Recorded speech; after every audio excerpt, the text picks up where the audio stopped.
Ondas Literárias, o canal para quem quer um bom audiolivro. O corretor. Pouco tempo depois do meu casamento, abri um consultório no bairro de Paddington. O velho Sr. Farquhar, de quem o comprei, tivera excelente clientela, mas a idade e uma doença semelhante à dança de São Vito, que o atacara, reduziram-na consideravelmente. O público, como é natural, parte do princípio de que quem cura os outros deve ser sadio, e olha com desconfiança os poderes curativos de alguém que parece incapaz de curar a si próprio. Assim, à medida que meu antecessor ficava mais fraco, sua clientela diminuía e, quando eu o substituí, seus lucros haviam caído de 1.200 libras anuais para pouco mais de 300. Mas, confiante na minha juventude e energia, eu estava convencido de que em poucos anos a clientela estaria maior do que nunca. Nos primeiros 3 meses após a compra da clínica fiquei muito concentrado no trabalho e via muito pouco meu amigo Sherlock Holmes, porque estava ocupado demais para ir até Baker Street. E ele raramente ia a algum lugar, a não ser por motivos profissionais.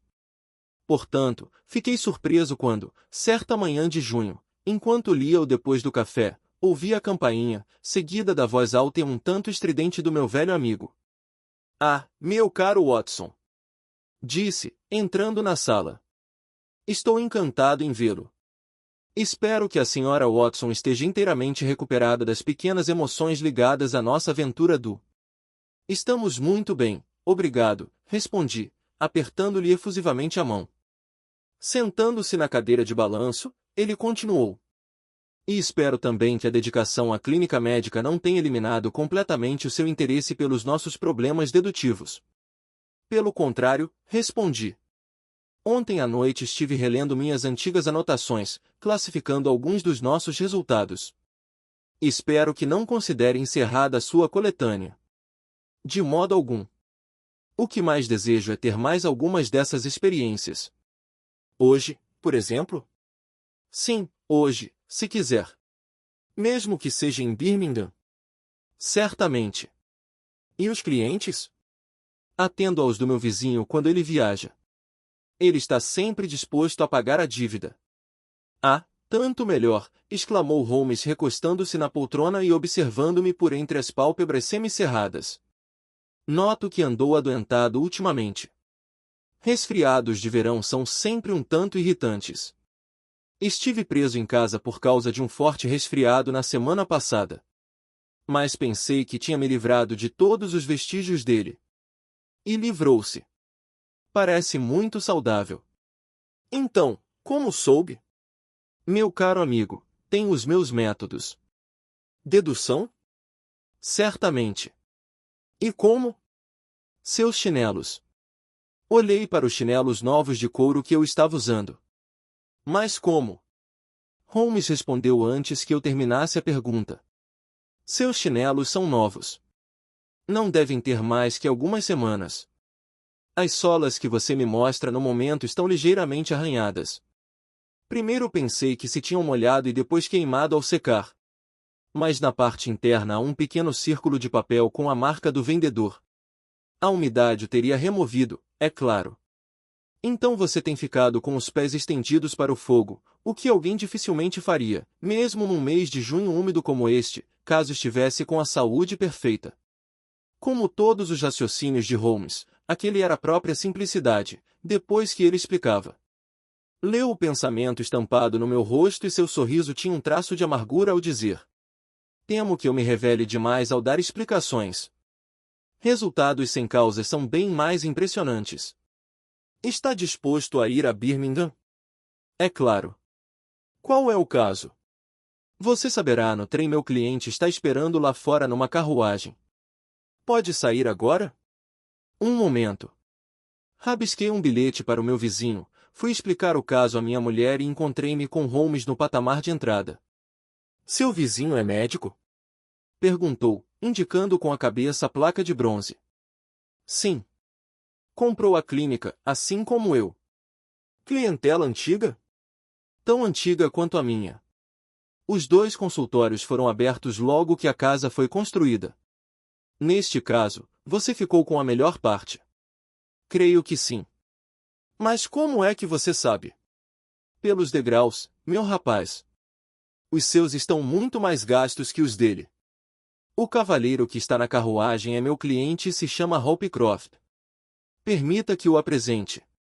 Chicoteie o cavalo, cocheiro, pois temos o tempo exato para pegar o trem. A pessoa diante da qual me sentei era um rapaz de boa estatura, rosto corado, expressão franca, honesta, e com um bigodinho louro. Usava uma cartola lustrada e um sóbrio terno preto, que lhe davam a aparência exata daquilo que era. Um esperto homem da cidade pertencente à classe denominada mas que fornece excelentes regimentos de voluntários e gera uma quantidade maior de bons atletas e desportistas do que qualquer outro grupo destas ilhas. Seu rosto redondo e vermelho era naturalmente animado, mas os cantos da boca pareceram inclinados para baixo, numa preocupação quase cômica. Só quando nos encontrávamos num vagão de primeira classe e a caminho de Birmingham é que soube qual o problema que o levará a procurar Sherlock Holmes. Dispomos de 70 minutos, observou Holmes. Sr. Hopcroft, quero que conte ao meu amigo a sua interessante experiência exatamente como me contou e com maiores detalhes, se possível. Será útil para mim ouvir novamente a sequência de acontecimentos. Trata-se de um caso, Watson, que pode conter algo, ou não conter coisa alguma. Mas apresenta características insólitas e absurdas, tão atraentes para você como para mim. Agora, Sr. Pycroft, não voltarei a interrompê-lo. Nosso jovem companheiro virou-se para mim com um brilho malicioso nos olhos. O pior da história é mostrar que sou um perfeito idiota. Talvez tudo dê certo, é claro, e não vejo como poderia ter agido de outro modo, mas se perdi meu emprego e não obtiver nada em troca, sentirei que fui crédulo demais. Não sou um bom contador de histórias, Dr. Watson, mas foi isto que aconteceu. Eu trabalhava na Cochon e Voldose, de Draper Gardens, mas eles foram atingidos no início da primavera pelo escândalo do empréstimo venezuelano, como deve se lembrar, e sofreram um duro golpe. Como trabalhei com eles durante 5 anos, o velho Cochon deu-me uma excelente carta de recomendação quando houve a quebra.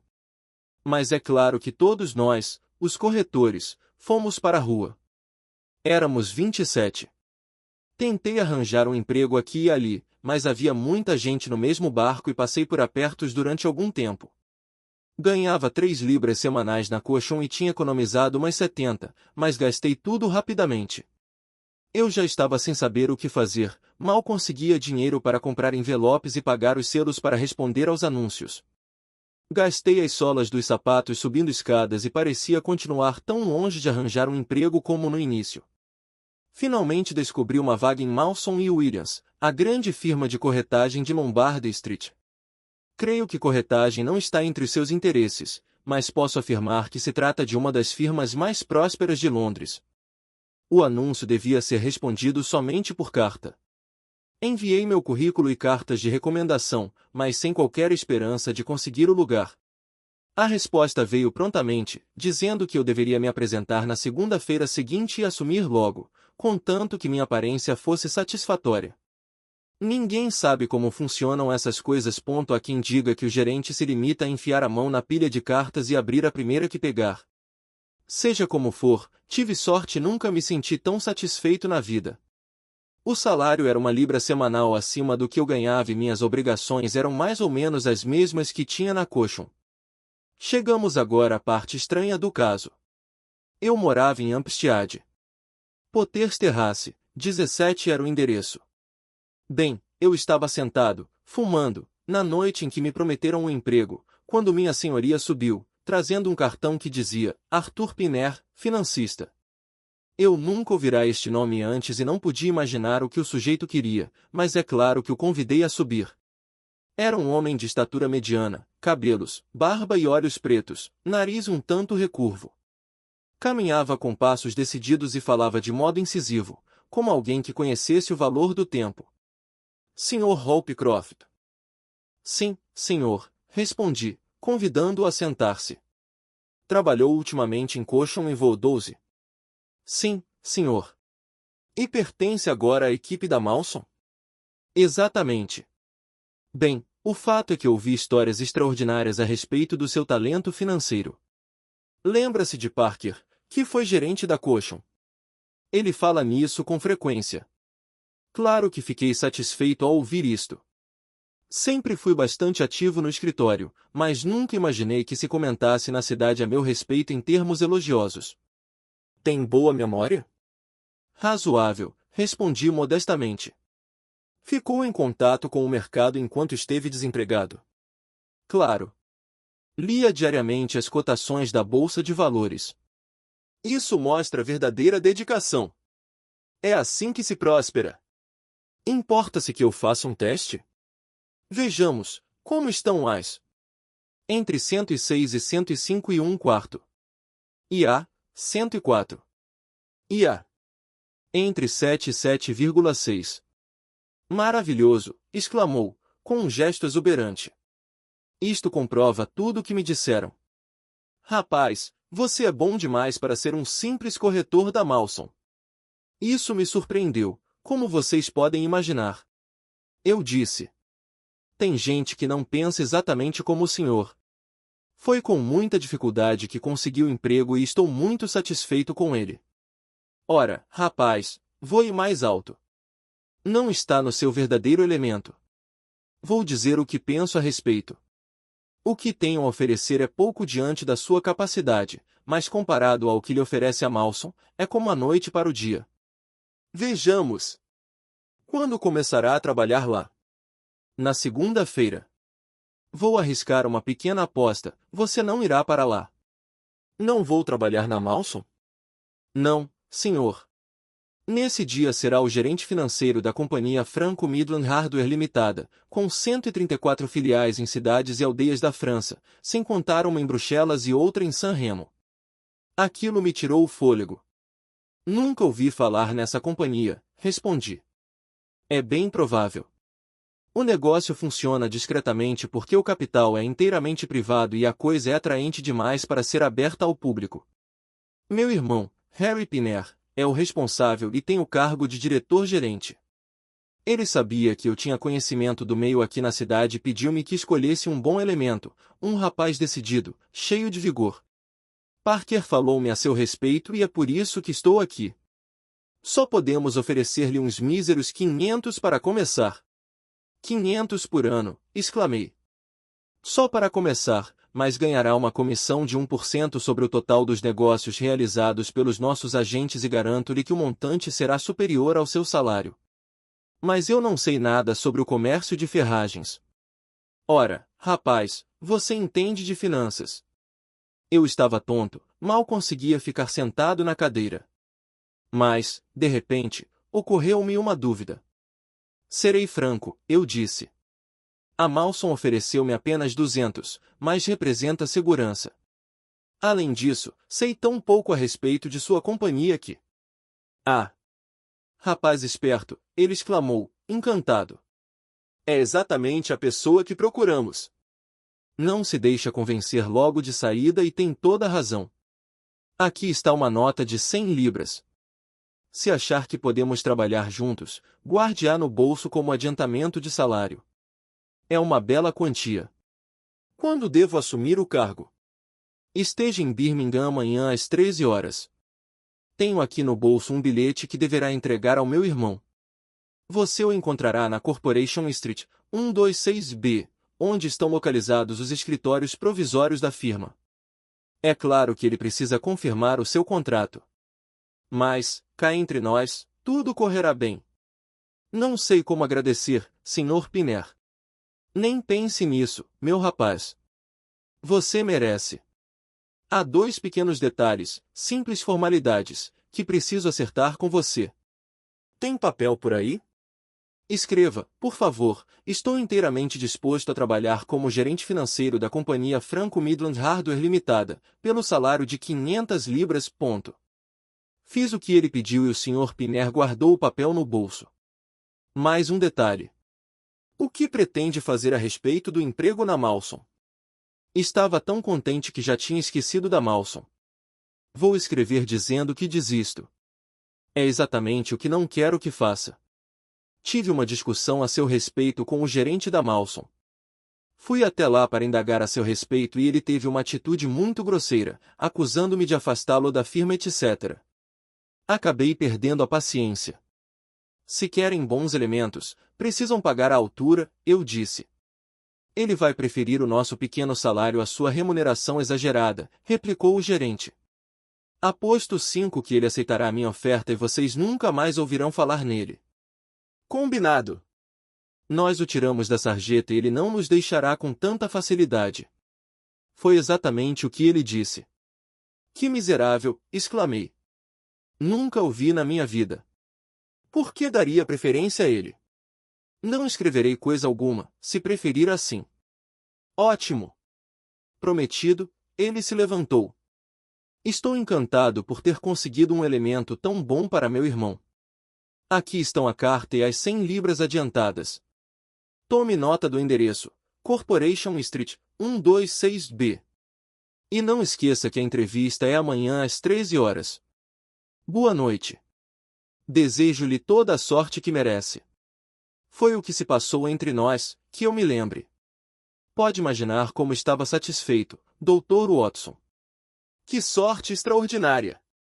Fiquei acordado metade da noite felicitando-me por isso, e no dia seguinte parti para Birmingham num trem que me deixaria na cidade bem antes da entrevista. Levei a mala para um hotel na New Street e depois dirigi-me ao endereço que me fora dado. Eu estava um quarto de hora adiantado, mas achei que não faria diferença. O número 126B era uma passagem entre duas grandes lojas, que terminava numa escada circular de pedra e dava acesso a várias salas alugadas para escritórios de companhias e profissionais liberais. Os nomes dos inquilinos estavam pintados na parte inferior da parede, mas não encontrei o da companhia Franco Midland Hardware Limitada. Fiquei parado alguns minutos, muito deprimido, perguntando-me se a história toda não seria um sofisticado logro, quando um homem subiu e se aproximou de mim. Era muito parecido com o sujeito que eu tinha visto na véspera, a mesma voz e a mesma fisionomia, mas com o rosto escanhoado e o cabelo mais claro. É o Sr. Hall Pycroft? Perguntou. Sou. Ah. Estava à sua espera. Chegou um pouco antes da hora. Recebi um bilhete do meu irmão esta manhã, em que ele faz grandes elogios ao senhor. Estava procurando o escritório quando o senhor apareceu. Ainda não mandamos afixar o nome porque só na semana passada alugamos temporariamente o local. Suba comigo. Vamos conversar. Eu o segui até o alto da escada e logo abaixo do telhado havia duas salinhas vazias e empoeiradas, sem tapetes ou cortinas. Eu tinha imaginado um escritório grande, com mesas reluzentes e fileiras de empregados, como eu estava acostumado, e olhei sem muita simpatia para as duas cadeiras e a mesinha que, juntamente com um calendário e uma cesta de papéis, constituíam todo o mobiliário. Não se decepcione, Sr. Pycroft, disse o homem, vendo a minha expressão. Roma não foi feita em um dia, e temos muito dinheiro nos apoiando, embora não haja tendência a gastá-lo em escritórios elegantes. Sente-se, por favor, e deixe-me ver sua carta. Entreguei a carta e ele a leu cuidadosamente. Meu irmão Arthur ficou com uma ótima impressão, observou e sei que ele é um juiz muito perspicaz. Adora Londres e eu, Birmingham, mas desta vez vou seguir o conselho dele. Pode considerar-se definitivamente contratado. Quais são as minhas obrigações? Perguntei. Posteriormente irá administrar o grande depósito em Paris, que lançará uma enxurrada de louça inglesa em 134 filiais da França. A compra será realizada dentro de uma semana, mas por enquanto permanecerá em Birmingham, onde nos será mais útil. De que maneira? Como resposta ele tirou da gaveta um grande livro vermelho. Isto é um catálogo de Paris, que relaciona a profissão e nomes de pessoas. Quero que o leve para casa e marque todos os vendedores de ferragens e os respectivos endereços. Será muito útil para mim. Mas não há listas classificadas, sugere. Não são confiáveis. O sistema deles é diferente do nosso. Trabalhe com afinco e entregue-me a relação na segunda-feira ao meio-dia. Até logo, Sr. Pycroft. Se continuar a demonstrar zelo e inteligência, a companhia será um excelente patrão. Voltei para o hotel com o grande catálogo debaixo do braço e no peito emoções conflitantes. Por um lado, eu estava definitivamente contratado e tinha 100 libras no bolso. Por outro, a aparência do escritório, a ausência de nome na parede e outros detalhes que impressionam um homem de negócios haviam deixado uma impressão desagradável em relação aos meus futuros patrões. Entretanto, Como eu havia recebido dinheiro, atirei-me à tarefa. Passei o domingo trabalhando duro, mas, apesar disso, na segunda-feira eu ainda estava na letra H. Fui procurar meu patrão e encontrei-o na mesma sala despojada, onde recebi ordens de continuar a tarefa até quarta-feira.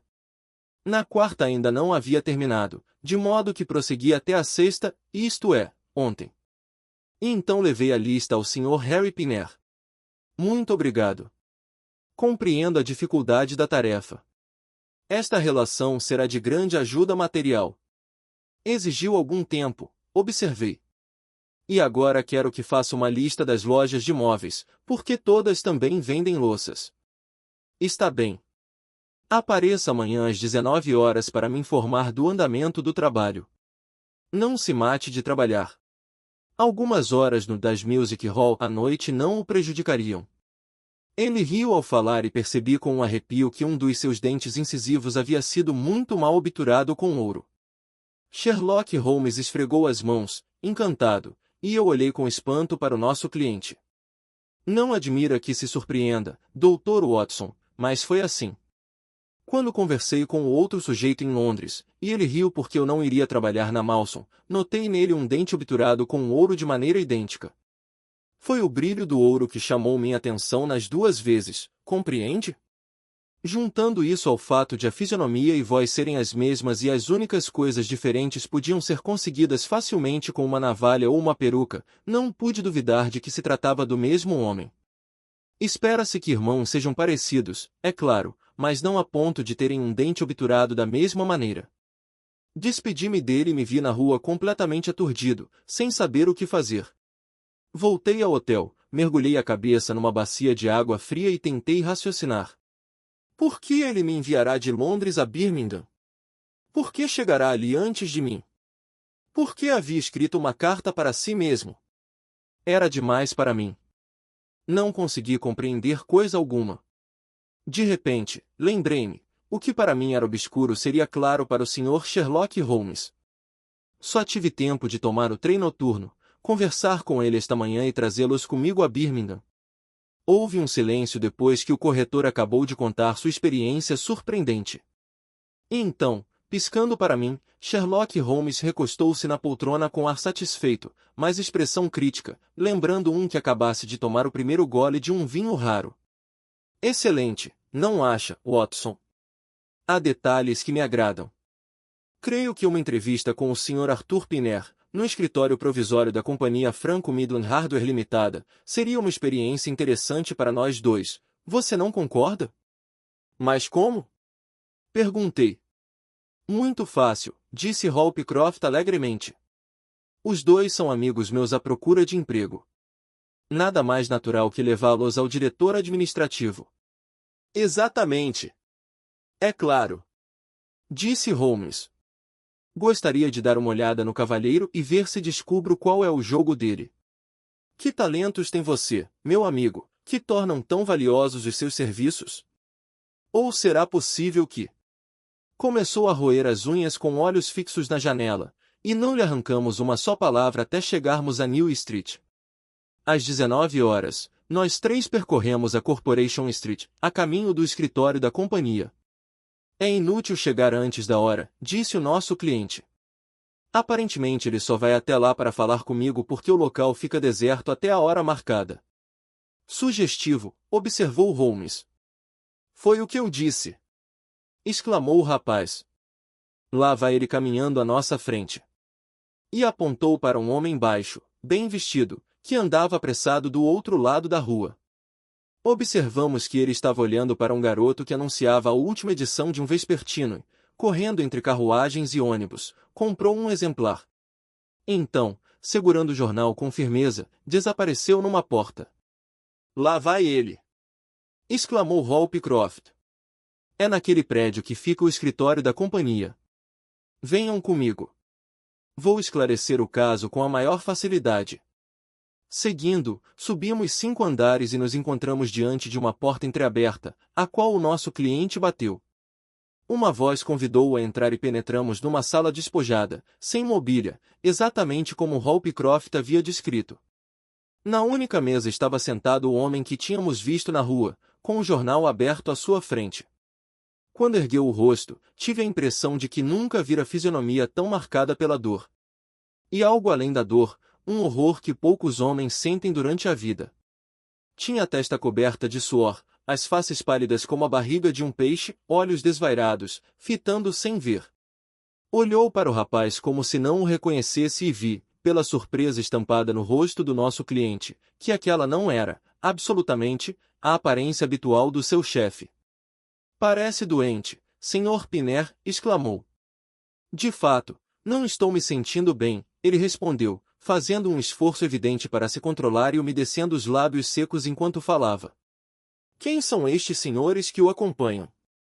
Este é o Sr. Harris, de Bermondsey, e este é o Sr. Price, desta cidade, mentiu o rapaz com naturalidade. São amigos meus, profissionais experientes, mas que estão desempregados há algum tempo e esperam que talvez consiga uma vaga para eles na companhia. É bem possível. É bem possível. Exclamou o Sr. Piner com um sorriso sinistro. Sim, certamente faremos alguma coisa pelos dois.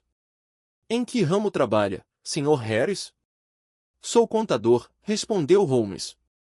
Sim, precisaremos de alguém nessa área. E o Sr. Price? Sou escrivão, respondi. Espero que a companhia possa empregá-los. Eu me comunicarei com os dois assim que chegarmos a uma conclusão. E agora peço que se retirem. Pelo amor de Deus, deixem-me sozinho. As últimas palavras irromperam como se o controle que evidentemente tentava manter tivesse explodido de repente. Holmes e eu nos entreolhamos e Holmcroft deu um passo em direção à mesa. Esquece, Sr. Piner, que estou aqui a seu pedido, para receber instruções suas. Certamente, Sr. Pycroft, certamente, respondeu o homem, em tom sereno. Espere aqui um momento e não há motivo para que seus amigos não esperem também. Estarei inteiramente às suas ordens dentro de 3 minutos, se posso abusar tanto de sua paciência. Levantou-se com um ar muito cortês, fazendo uma ligeira inclinação, desapareceu por uma porta nos fundos da sala e fechou-a. E agora? Murmurou Holmes, não há uma saída? Nenhuma. O quarto é mobiliado? Ontem estava vazio.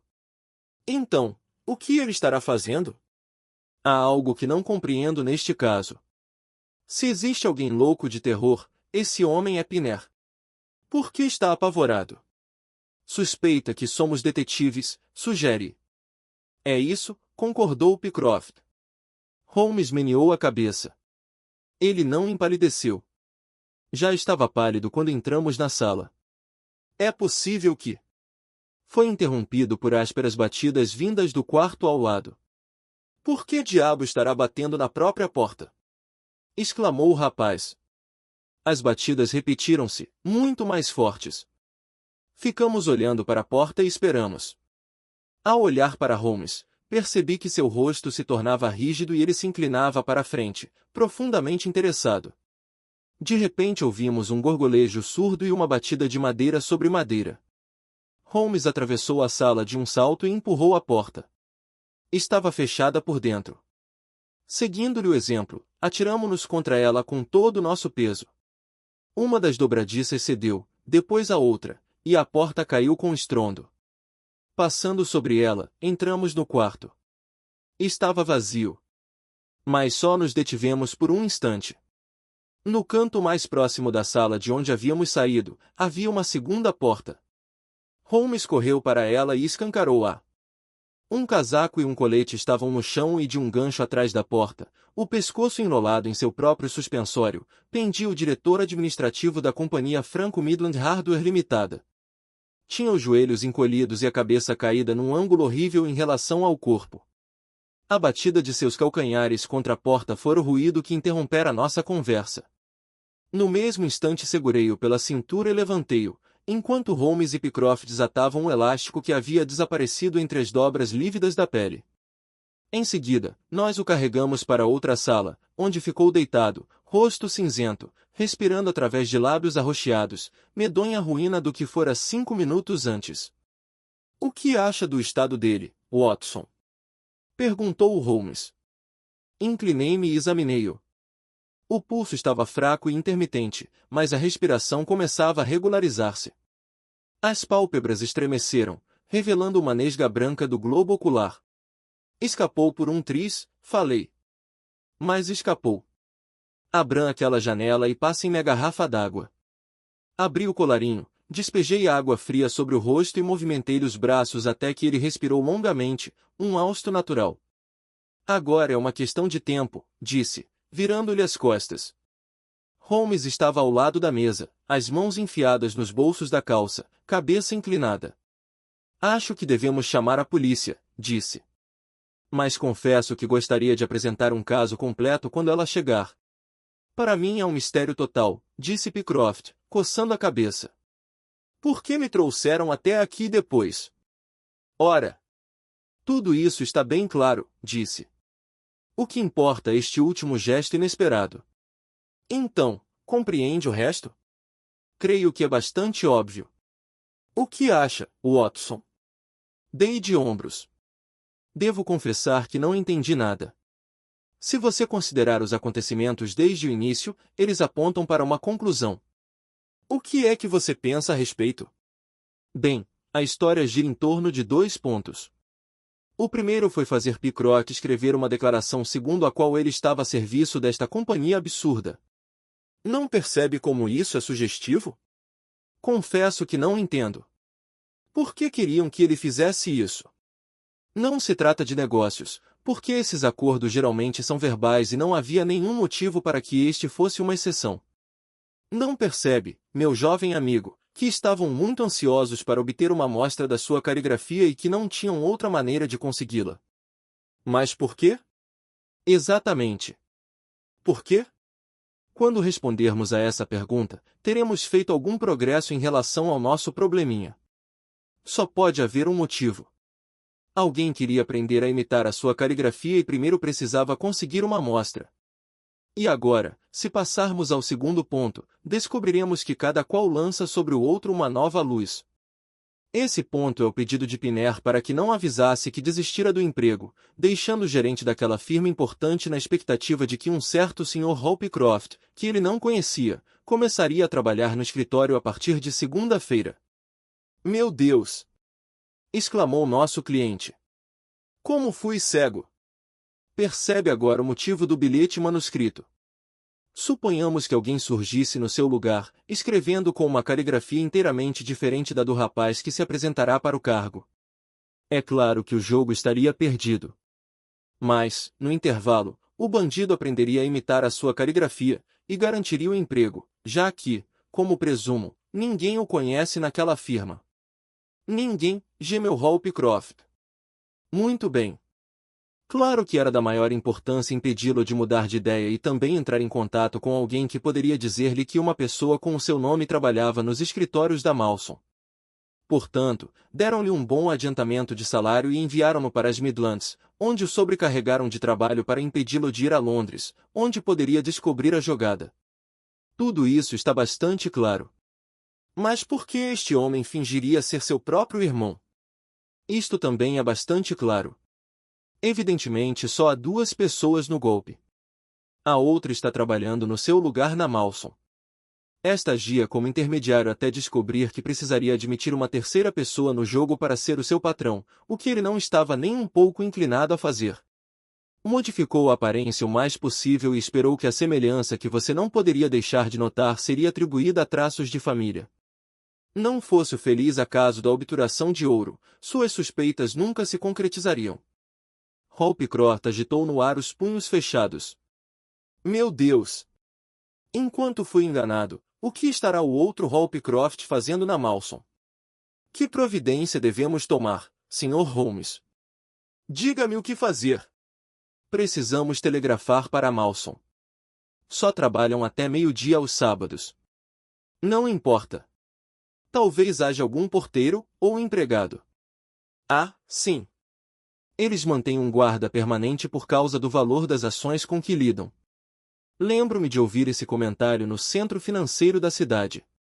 Então, telegrafaremos pedindo que verifique se está tudo em ordem e se há um corretor com o seu nome trabalhando lá. Tudo isso é bastante claro. O que não está claro é o fato de que, ao ver-nos, um dos bandidos saiu imediatamente da sala e se enforcou. O jornal! Murmurou uma voz rouca atrás de nós.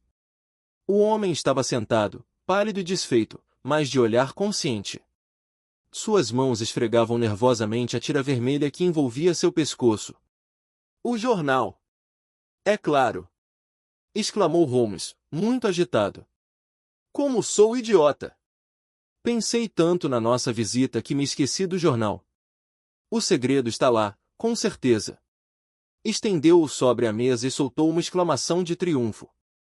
Veja isto, Watson. É um jornal de Londres, a primeira edição do Aqui está o que procuramos.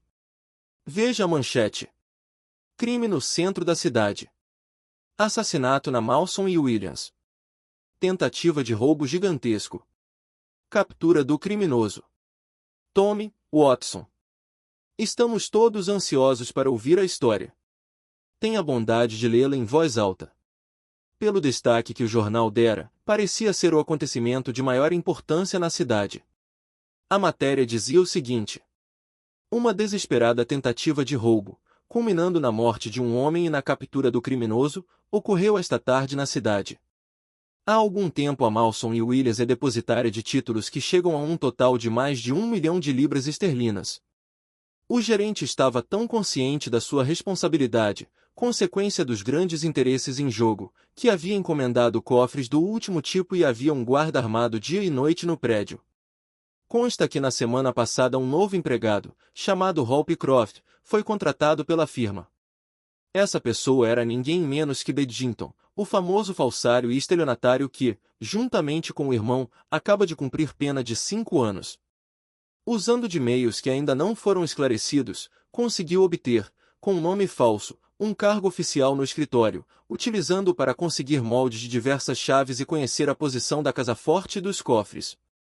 Na Mawson, os empregados só trabalham até meio-dia de sábado. O sargento Tuzon, da Polícia Metropolitana, surpreendeu-se, portanto, ao ver um cavalheiro com uma valise descer as escadas 20 minutos depois das 13 horas.